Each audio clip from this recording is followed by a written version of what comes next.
Colossiens chapitre 3 à partir du verset 18. Et nous allons lire jusqu'au verset 24 par la grâce de Dieu.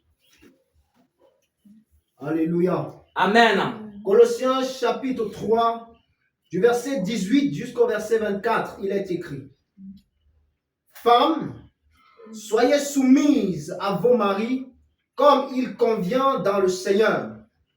Maris, aimez vos femmes et ne vous aigrissez pas contre elles. Enfants, obéissez en toutes choses à vos parents, car cela est agréable dans le Seigneur. Père, n'héritez pas vos enfants de peur qu'ils ne se découragent. Serviteurs, obéissez en toutes choses à vos maîtres selon la chair, non pas seulement sous leurs yeux, comme pour plaire aux hommes, mais avec simplicité de cœur, dans la crainte du Seigneur. Tout ce que vous faites, faites-le de bon cœur, comme pour le Seigneur et non pour des hommes, sachant que vous recevrez du Seigneur l'héritage pour récompense. Servez Christ, le Seigneur. Amen. Amen. Nous avons lu ici un passage des Saintes Écritures. Et lorsque nous étions en train d'adorer ici, j'étais en train de recevoir cette parole, j'étais en train de recevoir cette révélation. Parce que si vous avez remarqué, lorsque je suis venu ici, j'étais fatigué. Et même quand j'étais assis ici, j'étais en train de dormir. Quand on a commencé à chanter, j'étais en train de somnoler, j'étais en train de dormir, j'étais fatigué. Et le Seigneur a commencé à me communiquer cette parole. Et cette parole m'a beaucoup fortifié. Et à la fin, il m'a donné un cantique, un chant. Vous savez, il y a des gens qui se posent la question de savoir pourquoi Dieu fait certaines choses dans la vie de certaines personnes. D'autres gens se posent la question de savoir pourquoi est-ce que Dieu fait certaines choses dans la vie de certaines églises. Il y a des gens qui se posent la question de savoir pourquoi Dieu fait telle chose dans la vie de tel serviteur, dans la vie de telle servante. Pourquoi est-ce que Dieu accomplit de telles œuvres dans la vie d'une église? Parce qu'il y a des églises où Dieu fait des petites œuvres. Il y a des églises où Dieu fait des œuvres moyennes. Il y a des églises où Dieu accomplit des grandes œuvres. Et les gens se posent la question, celle de savoir pourquoi est-ce que Dieu fait certaines choses dans la vie de certaines personnes, dans la vie de certaines églises, dans la vie de certains serviteurs, dans la vie de certaines servantes. Alors nous allons recevoir la réponse aujourd'hui. Et quand tu vas écouter cette réponse, alors tu seras éclairé, ton cœur sera dans la joie et tu connaîtras le secret. Vous savez, pour que Dieu fasse quelque chose pour toi, écoutez attentivement, il faut que tu fasses aussi quelque chose pour lui. Pour que Dieu fasse quelque chose pour toi à un certain niveau, il faut que tu fasses aussi quelque chose pour lui à un certain niveau. Amen. Il y a des gens qui disent, ça je ne peux pas faire. Je peux faire ça, je peux faire ceci, mais l'autre là, je dis non, je ne pourrai jamais le faire. Bien aimé, c'est là le blocage qui se trouve dans la vie de plusieurs personnes. Écoutez-moi attentivement, mesdames, mesdemoiselles et messieurs, chers chrétiens, chrétiennes, serviteurs de Dieu. Lorsque l'apôtre Paul est en train de parler ici aux Colossiens, il est en train de parler au verset 18. Il parle ici des commandements qu'il est en train de donner à l'église. Il dit, femmes, soyez soumises à vos maris, comme il convient dans le Seigneur. Il ajoute comme il convient dans le Seigneur. Il sait que ce n'est pas facile d'être soumis à un mari qui rentre le soir, ayant saoulé, ayant bu l'alcool, et peut-être qu'il est parti chez la deuxième femme. Il rentre, il te donne des ordres et toi tu dois être soumis. Comment est-ce que tu vas faire pour être soumis à un tel mari? Vous voyez, nous avons des cas ici où il y a une sœur, elle a un mari qui passe le temps à taper sur elle. Parfois, c'est des blessures graves. Comment est-ce que je vais être soumis à un tel mari violent qui ne manifeste aucun amour pour moi, qui n'a pas pitié de moi, qui finit d'arracher toutes les dents et il fait couler le sang. Et puis maintenant, on me dit d'être soumis. Et l'apôtre Paul est en train de dire quelque chose. Femmes, soyez soumises à vos maris comme il convient dans le Seigneur. Il ajoute comme il convient dans le Seigneur. C'est-à-dire, je ne peux pas être soumis à ce mari-là. Jamais. Mais à cause de Jésus. À cause de Jésus. Je me soumets.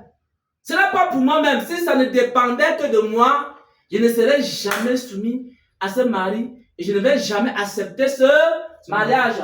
Mais comme le Seigneur a dit qu'il faut encore rester dans ce mariage jusqu'à ce que je fasse quelque chose pour toi, il faut d'abord que tu fasses quelque chose pour moi.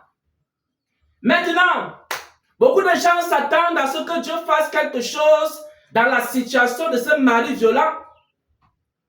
Quand il t'insulte, tu insultes. Quand il t'outrage, tu outrages. Quand il te maudit, tu le maudis dans ton cœur. Et tu mets le piment dans sa nourriture. Et quand tu manges comme ça chauffe. Tu es content, tu dis oui. Tu m'as fait, j'ai remboursé. Mais à cause du Seigneur, lorsqu'il te gifle à la joue gauche, tu tends la joue droite. Mais tu fais ça à cause de quoi? À cause du Seigneur. Et si tu arrives à faire ça, Dieu fera quelque chose dans ta vie.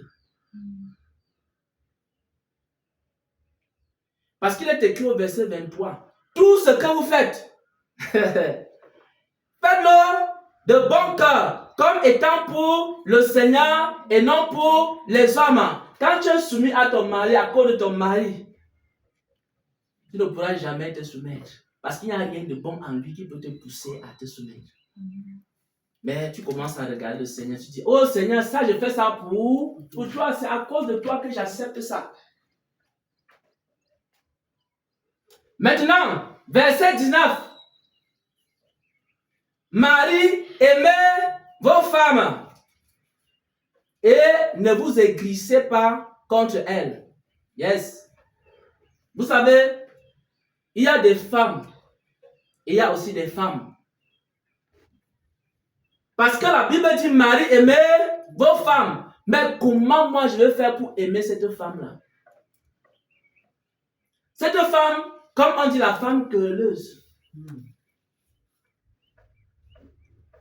La femme qui ne sourit jamais. Ou alors elle sourit seulement quand elle voit un billet de 10 000 francs CFA. C'est là où tu vois un petit sourire.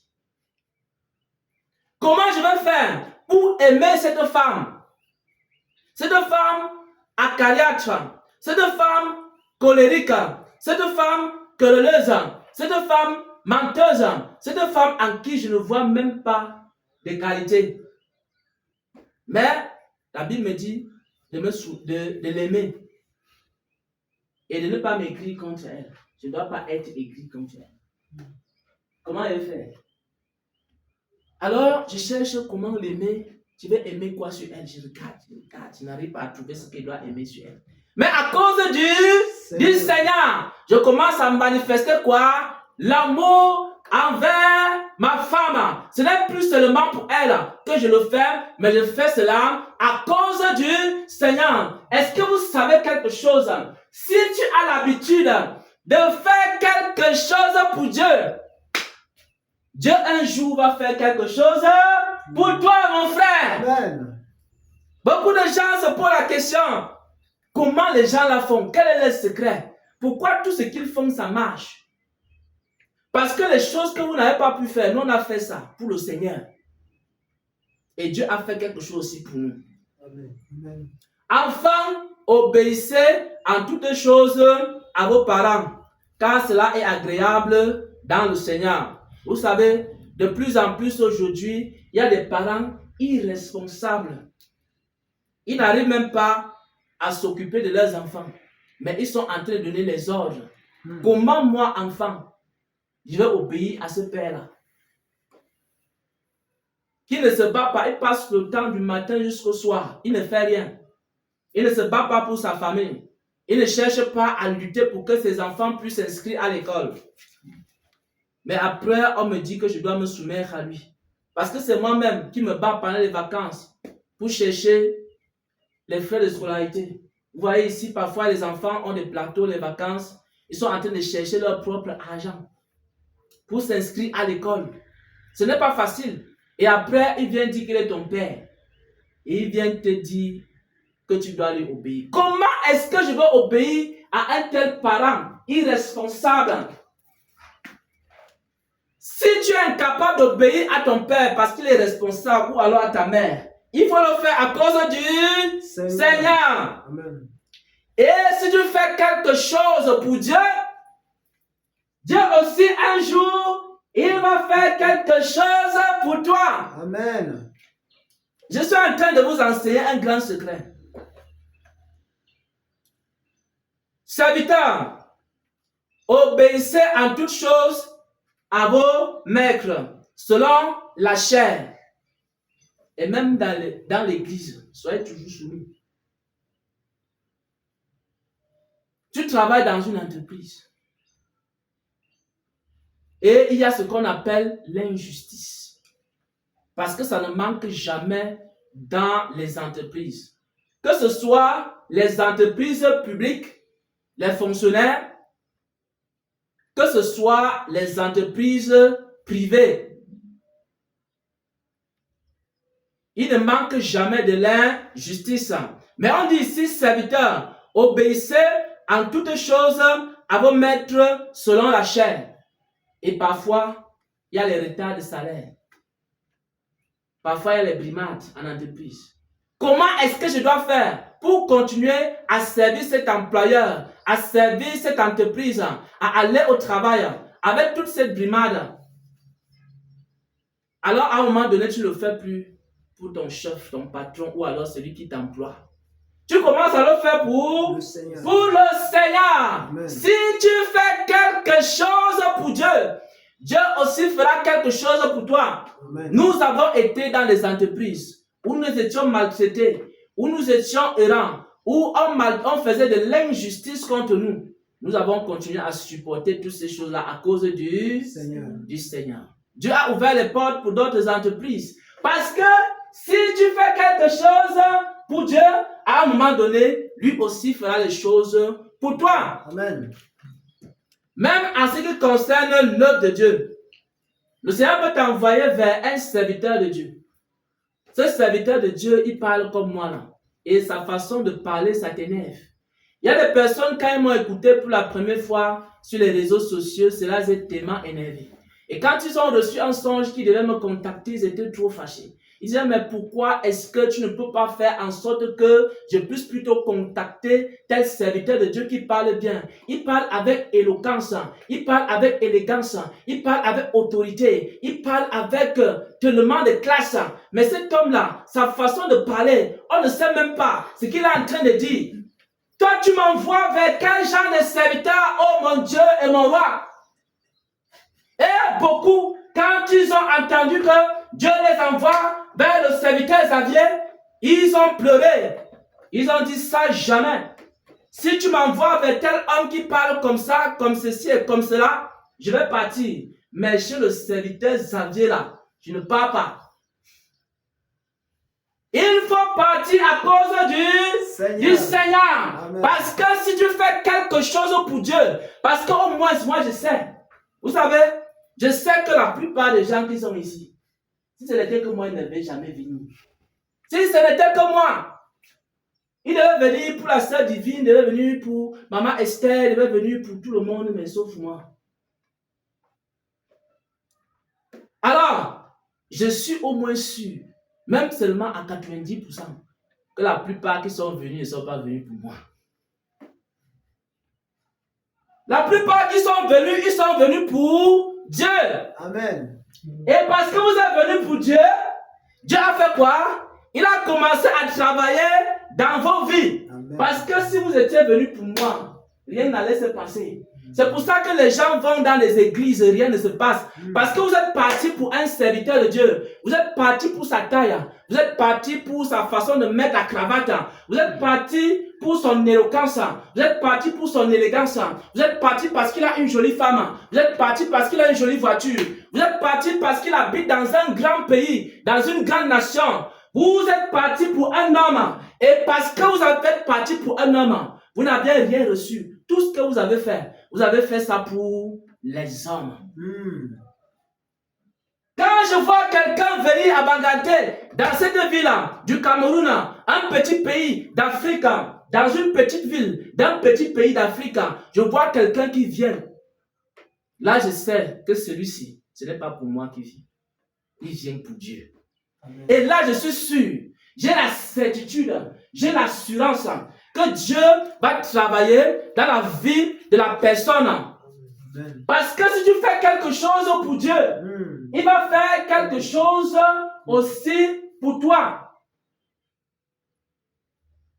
Lorsque Dieu vous envoie quelque part, ne regardez pas comme l'autre qui regardait selon la chair. Il faut regarder comme Abraham, regarder selon l'esprit.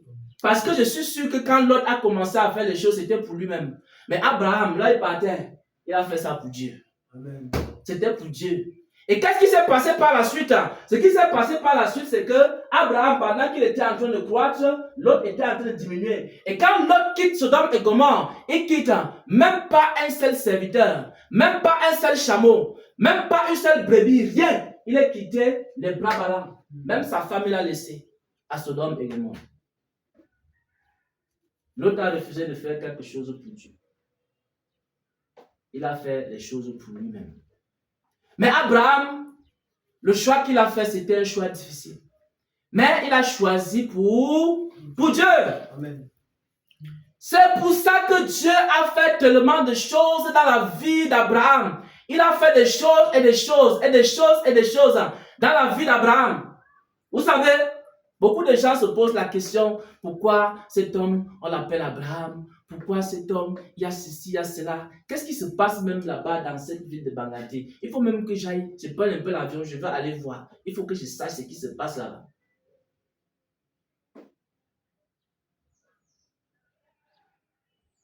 Mon rêve, ce n'était pas de me placer comme ça devant un pupitre, commencer à raconter ma vie, mes histoires, lire la Bible, Colossiens, chapitre tant, Éphésiens a fait ceci. Mon rêve, c'était de faire quoi? De faire ma brillante carrière professionnelle. D'ailleurs, quand je partais voir Dieu, ce n'était même pas par rapport au ministère. C'était par rapport à mes problèmes. J'avais le problème de péché, donc ce n'était même pas que je voulais faire l'œuvre de Dieu.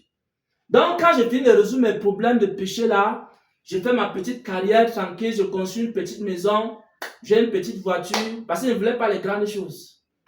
Une petite voiture, une petite femme, des petits enfants, 2 ou 3, ça me va comme ça, je termine ma vie tranquille. Un jour, Dieu me dit, tu es mon serviteur. J'étais appelé. Pour faire quoi? Préparer mon peuple à l'enlèvement. Ça aussi, j'ai fait ça pour Dieu. Amen. J'ai accepté. Et quand nous avons commencé, parce que déjà pour accepter l'appel, ce n'était pas un appel que je voulais. J'ai accepté ça pour Dieu. Ensuite, nous avons commencé les premières églises.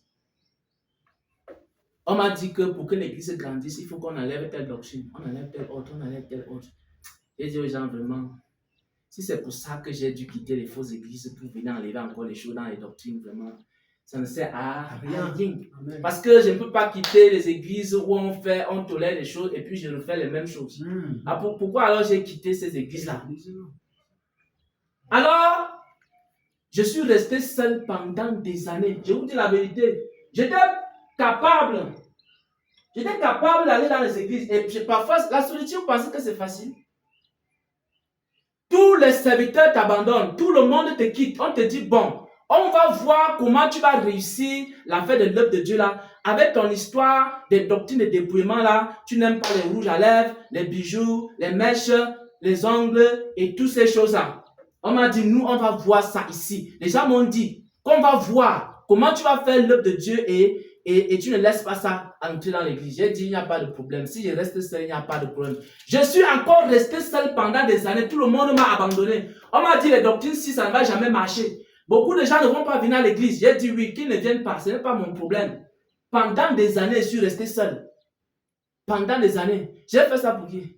Dieu. J'ai encore fait ça pour Dieu. Amen. J'ai dit à Dieu, jamais, je ne vais te trahir. Si je reste seul, je vais rester seul. Et comme il y avait déjà YouTube, j'ai dit, bon, au moins, là-bas, je peux partager les messages avec le monde entier. J'ai commencé à partager ces messages. Sinon, l'œuvre de Dieu, nous, on a fait ça depuis, avant même que vous n'arriviez. Oui. Mais avec toutes sortes de doctrines, puis on m'avait dit qu'il fallait mettre ces doctrines-là pour qu'ils soient avec moi. Après, ils m'ont dit qu'ils ne peuvent pas être là si je ne mets pas les doctrines. J'ai dit non, jamais je ne ferai ça. Jamais, au grand jamais. Je ne peux pas trahir Dieu, connaissant la vérité. Je vais faire comment? Je vais me placer où? Quand je serai demain face à face à lui, je vais lui dire quoi? Tu m'as éclairé, mais j'ai préféré fermer encore mes yeux et faire ce que je sais que c'est mauvais. J'ai dit non, je reste seul. Je préfère. Pendant des années, je suis resté seul. Les gens se posent la question, pourquoi Dieu envoie les gens là-bas? Si vous faites quelque chose pour Dieu, Dieu va faire quelque chose pour vous. Amen. Et pendant que j'étais seul là, j'ai fait ça pour qui? Pour Dieu. Et puis j'entends un jour, quelqu'un vient, oh, le Saint-Esprit m'a envoyé vers toi. Hein? Une autre personne, le Saint-Esprit m'a envoyé vers toi. Pourquoi? J'avais fait quelque chose pour Dieu. Amen. Dieu était en train de faire les choses pour moi. Amen. Il a commencé à envoyer les gens. Tu restes comme ça, un matin, on t'appelle, le Saint-Esprit m'a envoyé vers toi, homme de Dieu. Le Saint-Esprit m'a envoyé. Ça a commencé, ça fait peut-être 3 ans comme ça, ou 4 ans, que les gens commençaient à me dire, le Saint-Esprit m'a envoyé vers toi. Le Saint-Esprit, les gens venaient comme ça en grand nombre. Pourquoi? J'avais fait quelque chose pour Dieu. Et Dieu a commencé à faire les choses pour moi. Amen. Voilà. Quand notre ami, le sataniste, est venu, nous étions avec le pasteur Victor. J'avais déjà dit qu'il y a une ligne rouge que je ne peux pas franchir. La ligne rouge, c'est ce que tu ne peux jamais faire. Vous savez, dans ma vie, il y a des choses que j'ai dit que je ne fais jamais, je ne ferai jamais ça. Alors, la chose que je disais que je ne pourrais jamais accepter, c'est que si le sataniste, il commence à faire le désordre dans le camp des hommes, je ne peux jamais accepter qu'il reste là. La nuit où il a fait le désordre, jusqu'à sortir dans le quartier, faire le désordre, cette nuit-là, j'ai dit jamais, plus jamais. Je ne suis plus là. Je me suis lavé les mains. J'avais dit ça au pasteur Victor. Quand je me suis couché cette nuit-là, le Seigneur m'a dit que bon, comme tu dis que tu ne veux pas de ce sataniste qui fait le désordre, je vais t'envoyer encore d'autres personnes qui font encore plus le désordre. Et il m'a dit que ce qu'il a même fait là, on appelle ça crise de folie. Donc, il faut que tu t'habitues à la crise de folie. Il m'a dit ça. Et moi, j'avais dit que jamais je ne peux pas accepter le... Vous savez, j'ai toujours mené une vie calme. Je n'aime pas les problèmes dans la vie. Je n'aime pas déranger mon entourage, le quartier. Donc, quand je suis quelque part, je ne veux pas les problèmes. Donc, quand c'était... On avait coupé l'énergie. Et quand il a fait le désordre, tout le quartier était informé. On savait déjà qu'il y a un groupe de fous là-bas dans cette maison. On nous avait à localiser. J'ai dit non, jamais la honte sur ma vie. Non, jamais. Après, j'ai dit, ah, si c'est le propre de Christ là, si c'est pour moi-même, je ne peux pas le faire. Comme c'est pour le Seigneur, Seigneur, je vais faire quelque chose pour toi. J'ai accepté. Je vous dis la vérité, j'ai accepté. Puisque moi, c'était plus pour moi qu'il était là. Je vous dis la vérité, depuis cette nuit-là, c'était plus pour moi qu'il était là. C'était maintenant pour Dieu que je l'acceptais là. J'attendais juste le jour que le Seigneur lui-même m'a dit que non. Il le chasse. Et après, vous entendez maintenant les révélations. On a changé le nom du serviteur Xavier. Il s'appelle Abraham. On commence à se dire, mais pourquoi on change le nom? On ne pouvait pas lui donner, quand on change le nom, on ne pouvait pas lui donner Ananias. Mais pourquoi on lui donne Abraham? Donc, mais on ne comprend pas ces choses. Donc, si vous apprenez à faire les choses pour Dieu, il y a beaucoup de choses que je fais aujourd'hui. Parfois, c'est pour Dieu que je prêche là maintenant. Et beaucoup de choses que je fais dans ma vie, ce n'est pas pour moi-même, c'est pour le Seigneur. Il y a des choses, quand je faisais ça, quand je l'ai laissé venir, j'ai commencé à dire à Dieu que Seigneur, c'est pour toi que je fais ça. Et lui-même sait, le Seigneur sait. J'ai commencé à dire à Dieu que c'est pour toi. Si c'était pour moi seulement là, je n'allais pas accepter certaines choses. Et ce que je peux vous dire, parce que nous allons entrer maintenant au verset 23. Tout ce que vous faites, Colossiens 3, au verset 23, tout ce que vous faites, faites-le de bon cœur.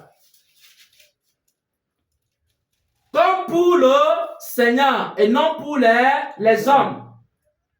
Si vous venez à l'église, venez pour le Seigneur, ne venez pas pour moi. Amen. Ne regardez pas ma taille, mon poids, ma vie privée là-bas. Vous dites que non, je ne peux pas venir dans l'église de tant, commence à raconter des histoires. Tu dis ton frère comme ça, oh vraiment, regarde le frère Xavier, il dit qu'il est un serviteur. Tu sais, moi tout ce que je fais ça pour Dieu. Et Dieu va faire quelque chose pour moi dans tous les domaines. Donc tout ce que les gens murmurent là, quand on va vous dire de murmurer, vous n'allez même plus jamais murmurer. Donc, il faut que chaque chose que vous faites, ne faites pas ça pour le serviteur Xavier. Il y a des gens qui ne viennent plus ici dans ce ministère à cause du serviteur Xavier. Il y a d'autres qui veulent fuir. Ils ont toujours la valise comme ça, en train de vouloir partir. Oui, le Seigneur m'a dit. Il m'a dit que ces gens-ci, il faut leur dire que faites des choses pas pour le serviteur Xavier, parce que je sais que sa tête vous énerve. Mais, tout le temps, la valise, allez, je veux partir, je veux rester, je veux partir. Et le Seigneur m'a parlé de ces personnes. Mais ne venez pas pour le serviteur Xavier. Si vous détestez le serviteur Xavier, venez pour Dieu. Venez à l'heure pour Dieu. Quand vous venez dans la maison de Dieu, venez vous adorer, vous chanter pour Dieu. Ne venez pas pour dire que oh, c'est le serviteur Charles qui coordonne aujourd'hui, comme celui qui coordonne. Avant, je faisais arrache kabarobo sheke, riba sanda, riba kande, seke, aba, ori mama santa. Et aujourd'hui, il n'y a pas ori mama santa. Parce que c'est le serviteur Charles. Ce n'est pas pour le serviteur Charles. C'est pour Dieu. Quand on est dans la présence de Dieu, lorsque nous allons prier maintenant, quelle que soit la personne qui va coordonner, même si c'est le pasteur Victor qui coordonne, même si c'est n'importe qui coordonne, ne dites pas que bon, comme c'est le pasteur Victor qui coordonne, pourquoi on lui a donné le micro pour coordonner. Quand il va lancer le sujet de prière, moi je vais fermer ma bouche. Je ne vais même pas écouter, je vais mettre mes écouteurs, je n'écoute même pas les sujets de prière du pasteur Victor. Mais il faut prier pour Dieu. Quand vous venez dans la maison de Dieu, soyez là pour le Seigneur. Et le Seigneur va agir dans vos vies. Il va faire quelque chose aussi pour vous. Voilà ce que je peux vous dire. Voilà le secret que je peux partager avec vous. Si vous voulez que la vie chrétienne devienne facile et le ministère devienne facile, quand vous avez une chose difficile à faire, oubliez un peu les hommes. Si tu ne peux pas faire ça pour moi, fais ça pour le Seigneur. Si tu ne peux pas faire ça pour ta femme, fais ça pour le Seigneur. Si tu ne peux pas faire ça pour un serviteur, fais ça pour le Seigneur. Parce que si le Seigneur a dit que c'est ça qui doit être fait, et que ça doit passer par un serviteur, et tu n'es pas content que ça passe par tel serviteur, tu aurais voulu que ça passe par tel autre, alors à ce moment-là, fais ça pour Dieu qui a ordonné, et non pour le serviteur qui vient te donner la parole. Voyez un peu. Il y a certaines personnes qui disent, moi je ne peux recevoir la prophétie que de telle personne. Si ce n'est pas divine qui me donne la prophétie, je ne peux pas. Si c'est plutôt l'autre là, je ne peux pas. Mais quand tu sais que la prophétie, est-ce que c'est la prophétie de la sœur divine? Ou alors c'est la prophétie de la sœur X ou bien du frère Y? C'est la prophétie de Dieu. Ah mon frère, si tu me donnes une prophétie, est-ce qu'elle va venir dire que comme la prophétie sort plutôt de la sœur Raïssa, et comme ça ne sort pas plutôt de la sœur telle, je ne peux pas regarder la prophétie. Quand les prophéties sont sorties, j'ai dit, waouh, voici la prophétie dont j'avais besoin. Elle dit que, donc Déborah est aussi parmi les prophètes. Elle dit, gloire à Jésus, je prends la prophétie. C'est la prophétie avec laquelle on a travaillé. On n'est pas là pour sélectionner les vases. Ce n'est pas nous qui décidons des vases. C'est toi qui élèves quelqu'un, c'est toi qui l'appelles, c'est toi qui lui as donné. Donc tu vas aller dire à Dieu que pourquoi tu as donné la prophétie à telle personne, tu aurais plutôt dû donner à telle autre. La prophétie, elle vient du Seigneur, nous la prenons. Amen. Peu importe le vase. Le plus important, c'est qu'on travaille avec. Voilà. Faisons les choses pour le Seigneur. Quand nous venons ici, soyons là pour le Seigneur. Et si nous apprenons, je ne peux pas vous dire, je vous ai raconté sur une courte histoire. J'ai fait beaucoup de choses comme ça pour le Seigneur. Beaucoup. Beaucoup que j'ai fait. J'ai appris la conduite automobile là. Quand les gens m'ont vu pour la première fois au volant de la voiture, dans cette ville, ceux qui me connaissent avant, ils se sont dit, ah, on va voir, il paraît que quelqu'un veut apprendre à conduire le véhicule dans cette ville. Les gens se moquaient. Même dans la famille, les gens se posaient la question, on va voir. Parce que voici quelqu'un qui a tout ce qu'il a fait dans la vie, rien n'a réussi. Il veut voir, il se peut qu'il veut apprendre à conduire. Donc tout le monde essayait de voir. Personne ne voulait même monter dans ma voiture. Tout le monde, les gens restaient là, ils se moquaient. Mais après, ils ont vu, on commence à faire les tours, on monte, on descend, on fait les voyages, on dit, waouh. Donc celui-ci peut aussi apprendre la conduite. Mais la conduite automobile que j'ai apprise là, c'était pour l'œuvre de Dieu. Amen. J'ai appris parce que je savais qu'à un moment donné, j'aurais besoin de ça. J'ai appris les choses des véhicules à cause de l'œuvre de Dieu. Parce que je savais que tôt ou tard, on devait travailler, on devait sortir les sorties d'évangélisation, on devait porter les brebis de l'église. Donc, la plupart des choses que j'ai apprises, c'était pour le Seigneur. Actuellement, je suis en train de dire qu'il faut que j'apprenne l'anglais. L'anglais, c'est une langue que moi, je n'ai jamais aimée, même à l'école. Mais, vous allez me voir, d'ici quelques années, je commence à parler anglais. Je commence à dire, ladies and gentlemen. Voilà. Voilà. Hein? Vous allez me dire, mais je suis sûr que les gens se moquent, ils se disent que, oh, voilà, il est en train de blaguer, il est en train de s'amuser. Il dit que, mais, si c'est pour Dieu, je vais apprendre l'anglais. Parce que l'anglais, c'est une langue internationale. Mais pour Dieu, je vais apprendre ça. Je vais m'asseoir, je vais prendre les cours d'anglais, je vais apprendre à faire des choses. Amen. Même le montage vidéo, j'ai appris le montage vidéo à cause du Seigneur. Je vous raconte une dernière histoire. Il y a de cela quelques années, je m'étais déconnecté de tous les réseaux sociaux. Je ne voulais même pas toucher aux réseaux sociaux. J'étais un homme qui ne touchait même pas. Même les téléphones, là, je ne prenais jamais le téléphone Android. Je prenais toujours les téléphones. Vous savez un peu les téléphones non Android, les anciens téléphones. Là. C'est ça que moi j'achetais. Quand les gens achetaient les téléphones Android, je les regardais un peu comme les démons. Pas que je disais qu'ils étaient les démons, mais je les regardais comme pourquoi? Parce que je ne voulais même pas toucher à quelque chose. Parce que j'avais juste ma Bible que je lisais. Même les histoires. Quand je voulais m'informer, je m'informais par mon ordinateur sur Internet. C'était tout. Le téléphone Android, je n'achetais pas ça. À un moment donné, quand le Seigneur a voulu que je commence à faire l'œuvre de Dieu sur les réseaux sociaux, j'étais obligé d'acheter un téléphone Android. Donc j'ai acheté un téléphone Android à cause du Seigneur. Quand WhatsApp est sorti, moi je suis un expert dans le domaine des technologies. Donc j'ai enseigné ça pendant des années dans les universités. Alors, je m'étais déconnecté des technologies pendant longtemps, à un moment donné. Et quand WhatsApp est sorti, je ne connaissais même pas WhatsApp. On me disait qu'il y avait une application qui était sortie là, ça s'appelle WhatsApp. Je n'ai jamais installé ça, quelque part. Je n'ai même pas voulu savoir comment ça fonctionne. J'ai eu à avoir WhatsApp à cause de l'œuvre de Dieu. Parce qu'à un moment donné, il fallait créer des groupes WhatsApp. C'est à ce moment-là que j'ai commencé à chercher à avoir WhatsApp. Vous comprenez? Il y a beaucoup de choses que j'ai faites. Que j'ai dit, ça, je ne toucherai jamais à ça. Parce qu'un jour, Pierre, il se trouvait dans la chambre haute. Il était en train de jeûner. Pendant qu'on lui préparait à manger, il voit le ciel qui s'ouvre. Et quand le ciel s'ouvre, il voit les animaux impurs. On lui dit, mange. Les animaux, le genre d'animal, un animal que quand tu vois ça, même la loi t'interdit. Même dans ta tribu, on ne mange pas ça. Mais il voit ces animaux-là venir vers lui. En vision, on lui dit, tu et mange. Qu'est-ce que Pierre a dit? Rien d'impur n'est jamais entré. Il a dit, rien d'impur n'est jamais entré dans ma bouche. Je ne peux pas tuer ces animaux, je ne peux pas manger. On a encore dit, tu et mange. Il a dit non. Il savait que c'est le Seigneur parce qu'il a dit non, Seigneur.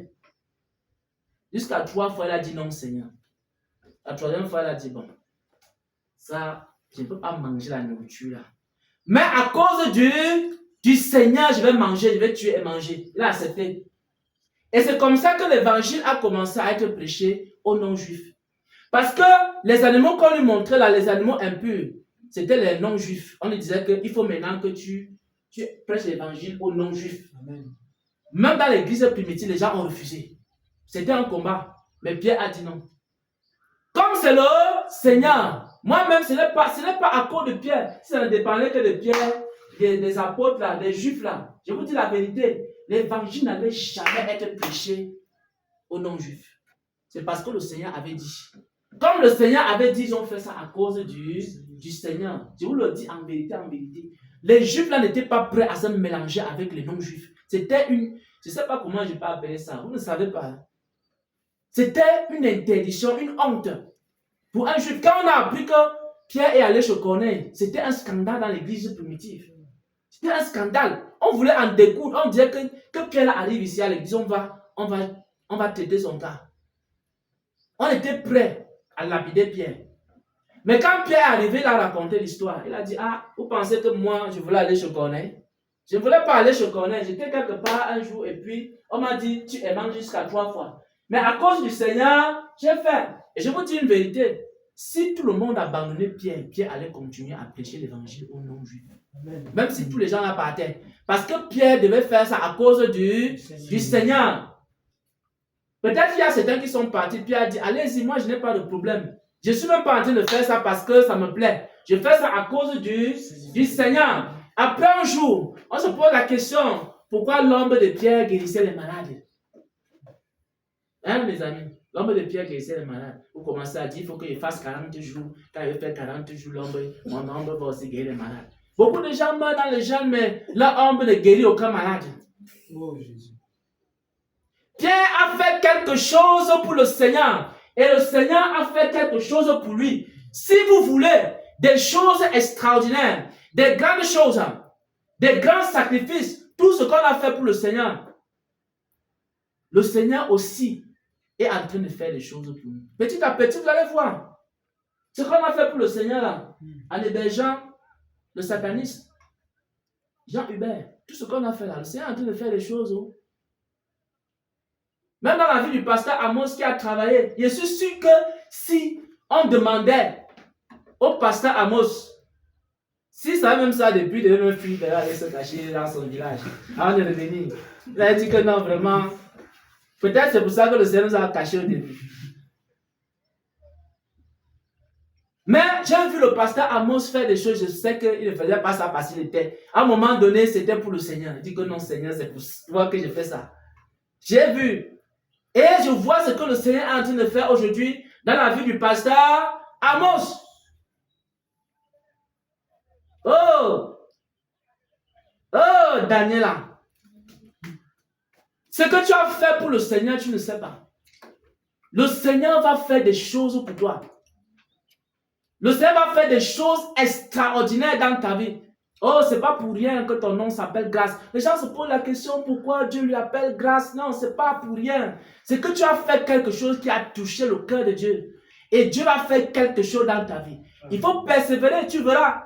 Tu n'as pas besoin d'entrer dans les débats. Tu n'as pas besoin d'être inquiète. Tu n'as pas besoin de te poser la question comment cela va se faire. Parce que Marie, quand l'ange est venu lui dire que tu seras enceinte, mais tu es vierge, elle a commencé à poser la question, comment cela se fera-t-il? Parce que moi, je suis encore vierge et je ne connais pas d'homme. Ce n'est pas une question d'être vierge, ce n'est pas une question d'avoir la connaissance, ce n'est pas une question que tu sors d'une petite ou d'une grande famille. Ce n'est pas une question que ce que j'ai toujours fait dans la vie, ça a échoué. Ça dépend de Dieu. Tu as fait quelque chose pour lui. Et lui aussi va faire quelque chose pour toi. Amen. Alors, j'aimerais que nous commencions la prière. Que nous commencions la prière.